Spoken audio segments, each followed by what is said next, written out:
Montanans love their ink. With over 24 tattoo shops in Great Falls alone, there's a lot of business out there. But what goes into starting one of these businesses, and how can you stay safe? So everything is online, and I filled out the application. I'm just waiting to get everything set up. While Ink Shrink is still getting ready to open, Alpha Tattoo has had a successful practice for years. The licensing in Montana kind of varies throughout every single county, and some of the counties are a little bit more stringent, and in those counties specifically you see lower rates of bloodborne diseases and stuff like that. Most states in the U.S. highly regulate tattoo shops, but there are a few that don't at all. Montana falls somewhere in between, with surprisingly simple standards for who can do tattoo art. And you can just go ahead and open them, whether they have a medical background, medical procedure, actual apprentices, or apprenticeship training or training in any direction is completely not even checked whatsoever. Artists are required to be licensed, which consists mostly of a bloodborne pathogen class and a test, as well as a shop visit by the state health department. And you turn your application in, and then they come and do an inspection. And once you have the health department, this is my understanding, is you have the health department do theirs, and then the city comes in and does theirs, and then you can be up and running.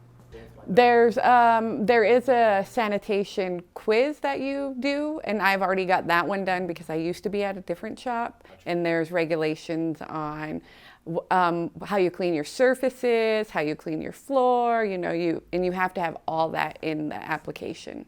There are new legal standards for tattoos that are likely to take place soon, but those details are still being sorted out. That I've worked with the health department as much as I most possibly can.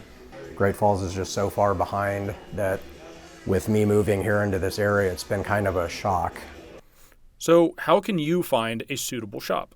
The first thing I look for whenever I go into a shop is the cleanliness, how an artist holds themselves, how they present themselves, customer service. As soon as you walk into a shop, you should really take into consideration just the atmosphere, the cleanliness. If they have a portfolio, you can see what their capabilities are.